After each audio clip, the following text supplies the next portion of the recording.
and welcome to Coffee with Casey, where we take a few minutes every week, look at the market conditions, talk about things that have happened throughout the week that I think everybody needs to know about. Hopefully the agents at Samson Properties are listening up, and this will help them get more deals for their sellers, and hopefully it helps buyers and sellers in the market today. So big week.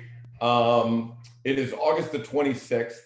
Rarely, hope I don't brag too much. August the 26th, 2021, we just went over $100 million for the year. $100 million is a massive goal for you to get for a year, but to achieve it and have sales and homes under contract that exceed 100 million by August the 26th is pretty much off the charts. We compare that to the rest of the market, and I still think it's doing a lot better than that.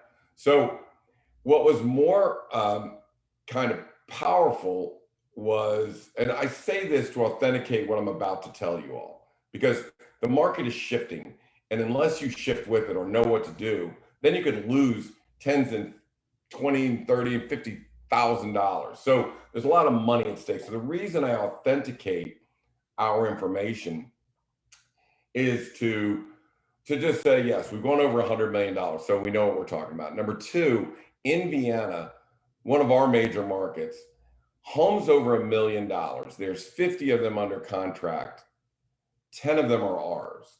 So 20% of the market share of homes under contract are our listings. So I'm going to show you homes under contract and percentage of homes under contract, which tells you the strength of the market. But over $1 million in Vienna, right? You have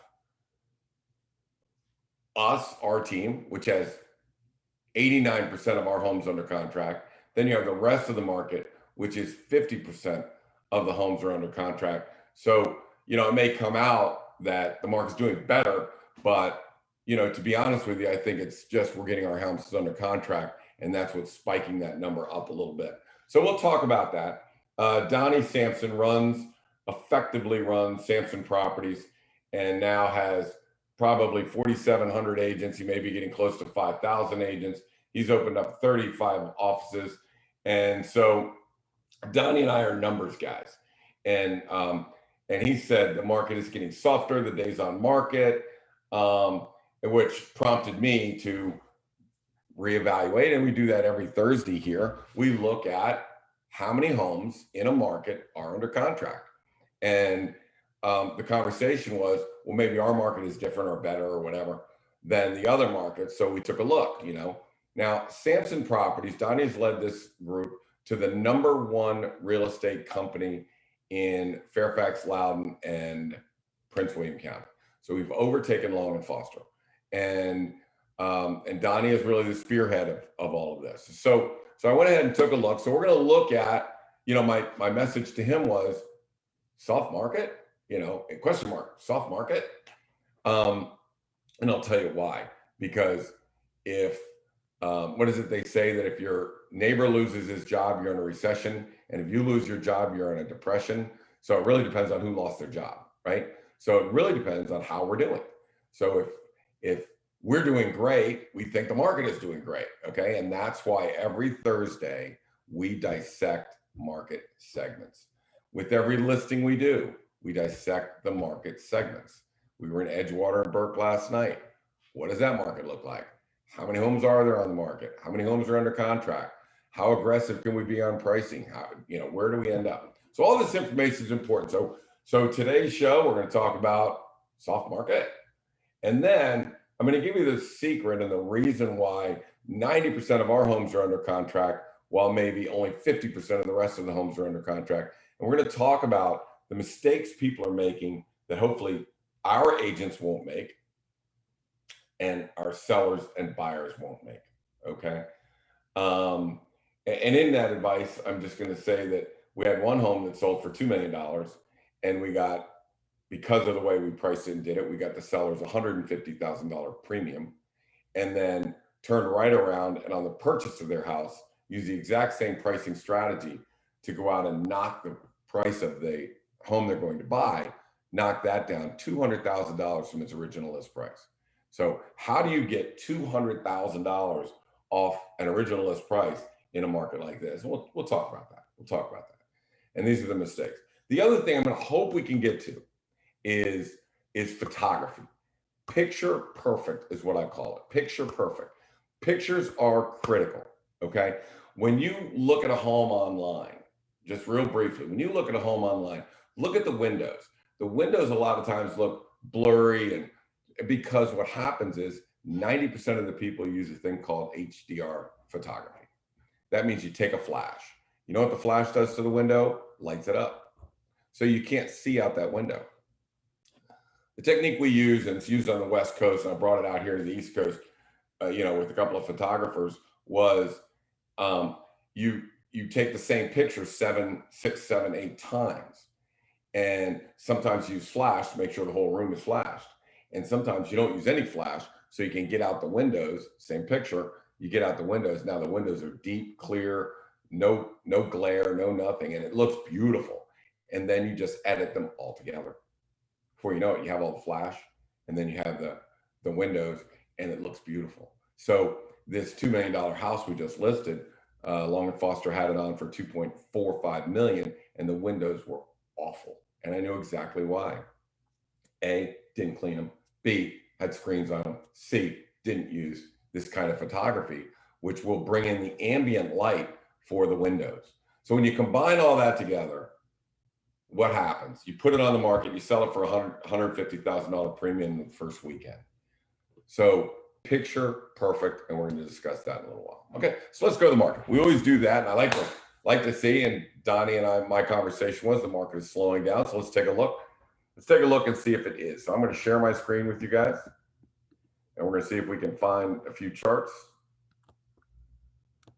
over here, and we're going to talk about slowing down. Okay, so let's look at this. So the way you decide whether a market is a buyer's market or a seller's market, or is if there are 10 homes on the market, how many of them are under contract, right? So what percentage of the homes are under contract? Now, if there's only 30 or below, that's a buyer's market. You got 70% of inventory to look at. But once it gets up into the 40 to 50 range, now you're in kind of a neutral market. When you get to 60, that is a seller's market. That means 6.5 out of 10 houses are under contract.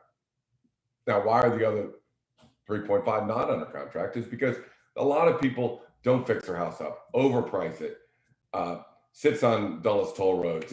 Something's wrong with the house. So it's an extremely healthy market if you're looking at 60% of your homes are under contract. So let's take a look at the 3 areas that Samson Properties is number 1, and then the area that I talked about with us where we just dominated with 20% of the market share.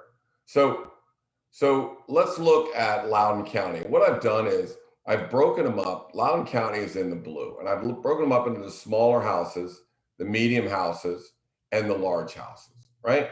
So the medium in Loudoun County may be 500 to 700,000, and then 700 to $1 million, and then over $1 million. Okay, so as you can see, the up to 700,000, actually up to $1 million, under $1 million, that is a strong seller's market. So if there is longer days on market, if there is problems, I'm going to tell you why that is and how to fix that. Okay, so over here we'll go to Prince William County. Well, 68%. There's no excuse why a house days on market is going up if you've got almost 70% of your homes under contract. I mean, that's just crazy. So 700 to $1 million. Okay, so that's getting a little softer. And then down here, you've got over $1 million in Prince William County, 50%. So I'm looking at Loudoun County saying, well, Loudoun County under $1 million is healthy as an ox. Over $1 million is okay. It's in a neutral market, one of the only in neutral market. But Prince William County, solid in the small, solid in the medium, solid in the large. So, I'm kind of looking at that going, well, okay, that's not 70% or 80%. So I agree, days on market may be going up. But I'm going to tell you in a second, when I'm done with all this, why that's happening. Why is it soft? Why are days on the market? Why are people not getting the price anymore that they thought they would? Okay. So let's look, the third one is Fairfax County. So Fairfax County is not performing as well as Loudoun and Prince William when it comes to homes under $1 million. So, there's 5 to 700, there's 700 to $1 million. So about even with this, not as good as Loudoun, but you can see clearly in the smaller price homes in Fairfax are not doing as well. Okay, whether that's overpricing, for whatever reason. Okay, the dominant places are Prince William, Loudoun, and so Donnie's response to me was, I'm in a different market.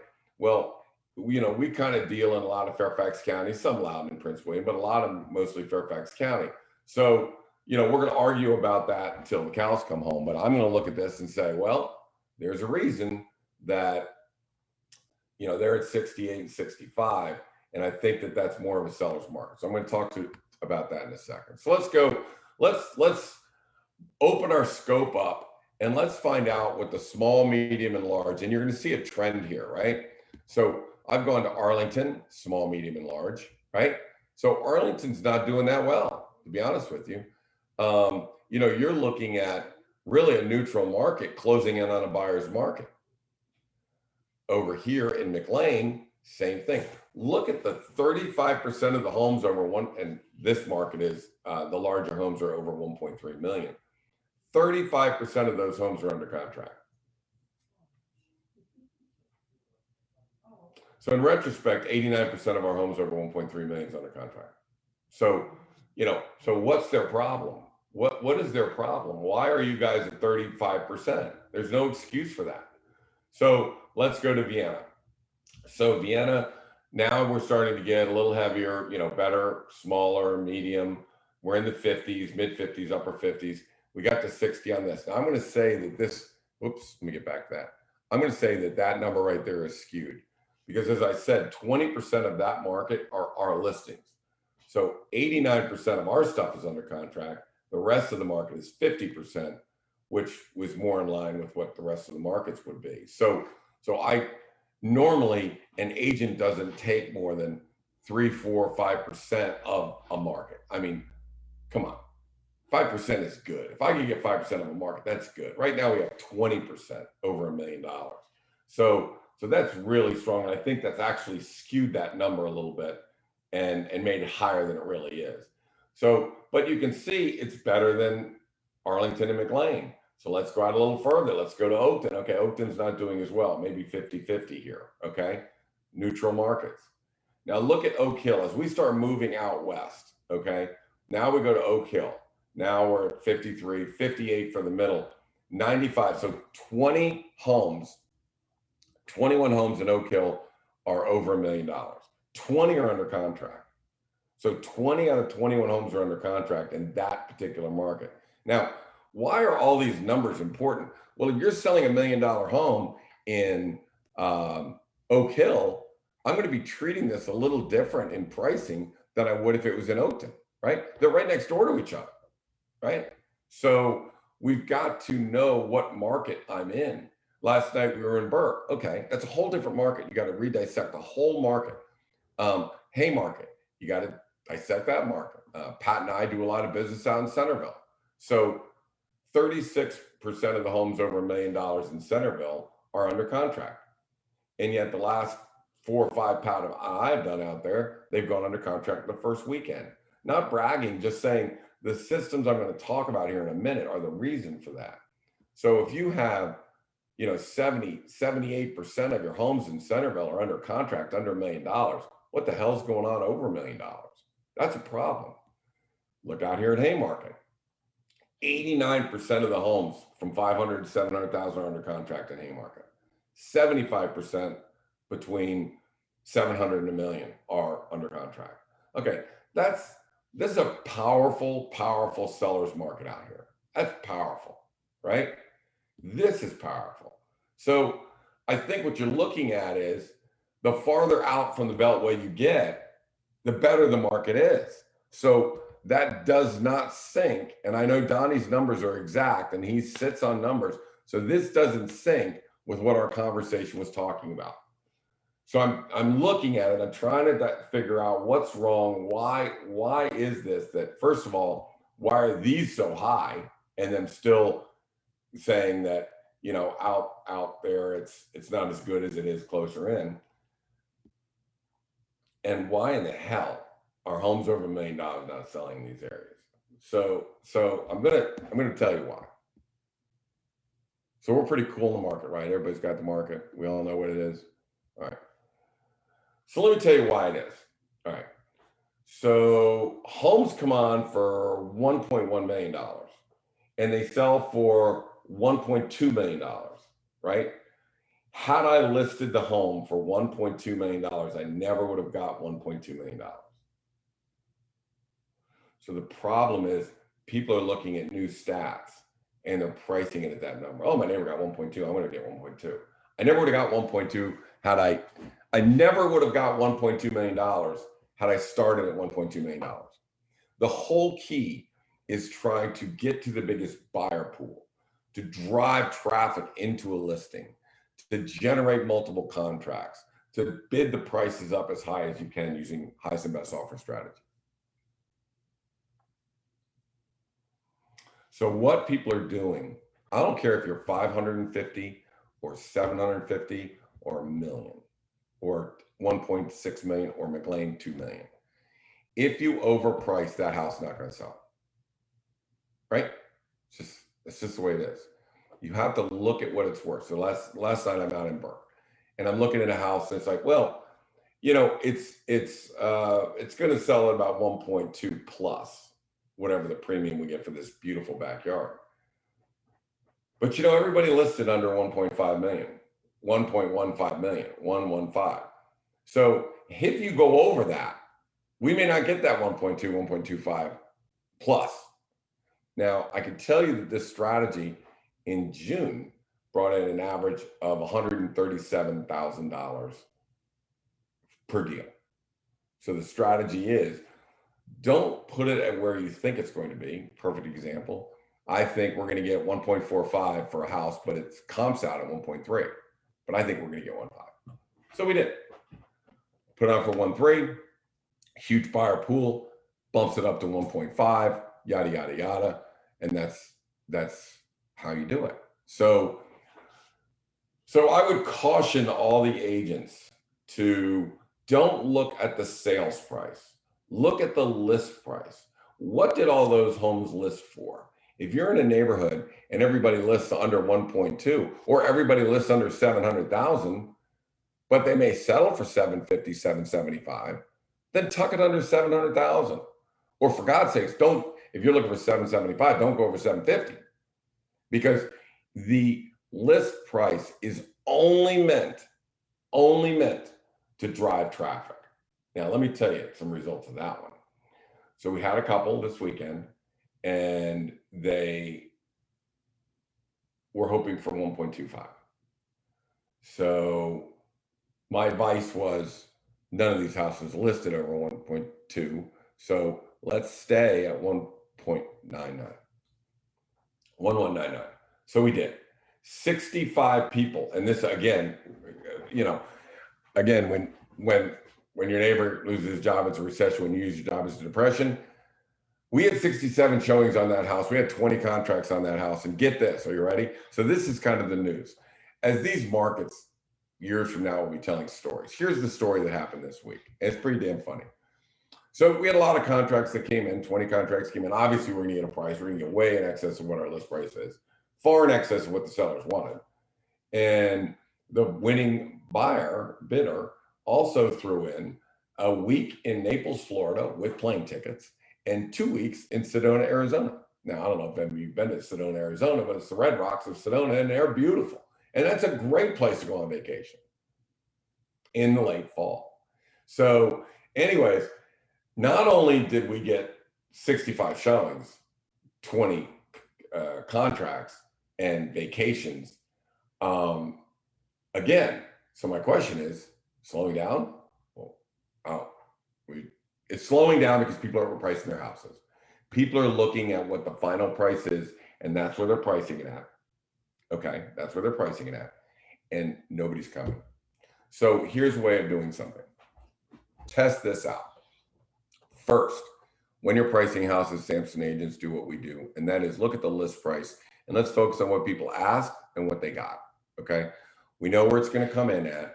We're looking for a big buyer pool. That's number one. Number two, be very thoughtful on your predictive analysis. So we put our houses on the market for 7 days. They go on coming soon. People look at them on coming soon. They stand in line when they go active. I can see them standing in line by lining up showings. I can also see how many people favorite. They're talking to their agents. Hey, I like this house. I like this house. This is my favorite. So I can see how many favorites. I can see how many phone calls we get. I can see how many agents are trying to get contracts in prior to us launching the deal. I can see how many people. So I see all this activity in a 7-day period. The Tuesday before we launch, we call the seller and say, we got the market, let her rip, right? And the reason why I told the seller of the last house, let's not try 1.25. I don't want to waste time. Let's just try 199. We saw we had 18 favorites or 16 favorites. We knew we were going to get murdered with the contracts, and we did. And we did. But had we gone on at 1.25, we wouldn't have got those contracts. I'm just telling you, we might have had a few, but I don't think we go to 1.3. I don't think we get a Naples vacation. I don't think we go to Sedona vacation, not us, but them.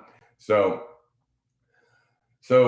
you need to really be thoughtful. Now, we looked at it at 1.99. We had all the stars were aligned. We said, we're good to go. Let's launch. We launched 67 showings.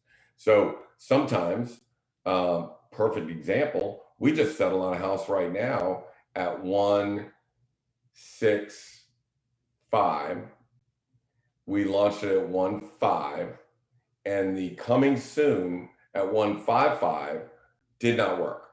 I was not getting the traffic. I wasn't feeling the love from the market. I just didn't get that kind of response. So I said, okay, we can't go off at 1.55. We need to go off at 1.5. We went off at 1.5. We got 1.65. That settled today.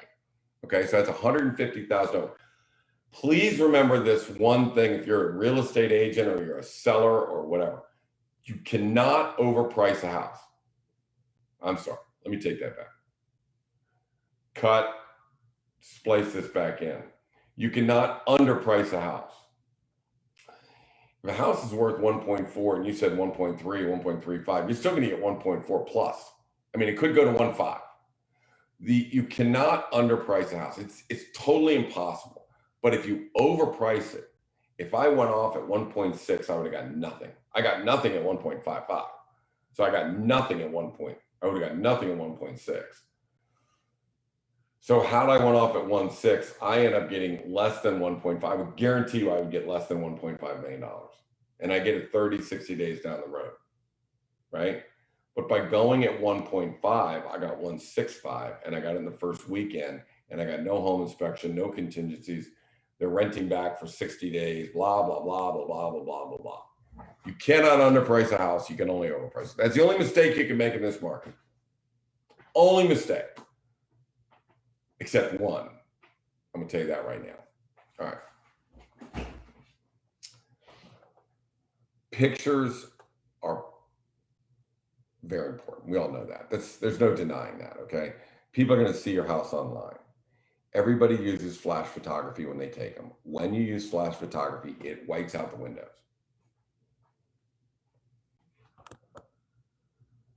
Let me see if I can find something real quick. Let me go off script here.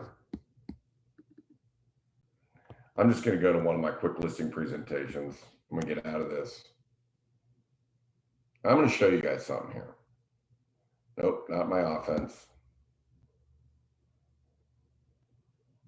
I'm going to jump onto a listing presentation here real quick. I'm just going to grab one. This is one from Burke. But I want you to see the difference in the pictures that the photography we use and the photography everyone else uses. All right, can everybody see that? It's coming. Coming or not? Let's go. Okay, all right. So when we look out windows, see how the window fogs out? That's the way they should be. So if you use This, let me go back to this one. I don't know why that one picture isn't coming in, but I'll fix it. All right, so this is, see how the windows are kind of blurred out? See how sharp they are? See how sharp everything is? This is using 7 pictures with flash, but using ambient light for the windows and then combining them to give you that look. They're here, okay? This is the $2 million house we just sold, okay? Can you see the floors are faded? Can you see the windows are faded? Because the flash does that. That's what it should look like. Now this is using the photography. You can see the trim better. We replaced a carpet with a more hip carpet. You can't see the fade because we put a carpet in here to kind of not hide anything, but not make it so dramatic, okay? And look at those windows. So people are here for these windows. Now there's about $400,000 worth of pool and everything in the backyard, but look at the way it looked before. Is that awful? That's flash photography. This is a bedroom. Look at the windows. This is ambient light. This is flash. So when you use ambient color, ambient photography, instead of flash photography, that's what you get. So, you know, I guess the moral of the story is, can you do something wrong other than, oops, let me get rid of that. Can you do something wrong other than overprice it? The answer is yes. You could take crummy pictures. I think it's the reason why 20% of the homes under contract right now in Vienna are Casey Samson Team listings, because we take great pride in making sure that those pictures are awesome. And Julie builds this beautiful website for every house. So they have nice websites, and then we, you know, use geofencing and Google ads to get that out, get the address 10101 waterside.com, get that to everybody, all ships at sea. So we're in Burke last night. So their buyers aren't coming from Burke to buy a $1.2 million house. They're just not going to do it. The buyers are coming from Alexandria, Arlington, and DC. They're looking in Vienna and Oakton right now. The marketing has got to prepare the home correctly, film it with the ambient lighting, show how beautiful that backyard is with the ambient lighting, then create the web page and find everybody from Arlington, Alexandria, and Washington, D.C., Vienna, you know, looking in Vienna, Oakton, and all those areas. And when they say, show me a 1.2, then geofencing grabs them. Google Ads will place it right on their Wall Street Journal or their Facebook feed. And before you know it, they think they're looking in Vienna, but we're showing them an ad in Burke. And they're like, oh my God, look what you can get in Burke for $1.2 million. It's incredible. It's this massive house with this badass backyard. And it's only 1.2, which will go about 1.25. So, you know, I guess my point is, you've got to do it all if you want to compete. You've got to do it all, okay? You can't use that flash photography. That's horrible. That's awful. Now, that was on a $2 million house on one of, and I'm not going to say what company it was, but one of their top agents. And if you look around, you can tell the difference. When you look at homes, you can look at them now and say, they're using ambient photography and they're using flash. So you can tell, right? Now, all you people that watch my show, all 4 of you that watch my show, know that if you look at homes online, you can look at the windows and tell me what kind of photography that is. Now, it also, you know, that kind of photography also helps with the trim and the flooring and everything else. But your buyers, like I said, that bar in Burke, this is how well you know Burke. So I'm not that well, but that's not where my buyers are coming from. My buyers are coming from Alexandria. They're coming from Arlington, they're coming from DC, and they're looking in Vienna, and they're looking in Falls Church, and they're looking in McLean. And we're gonna pull them out here. Why? Because they can't find their house out there. They can't find what they're looking for. And they've been looking.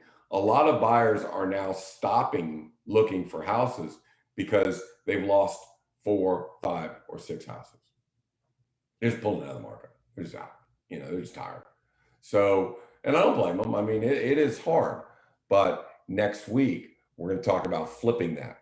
So let's take advantage on the buyer side that people are overpricing their house. Like Donnie said, days on market go up. Hey, when we go out looking for something, you don't think we got 200,000 off the original list price in the first weekend it went on the market.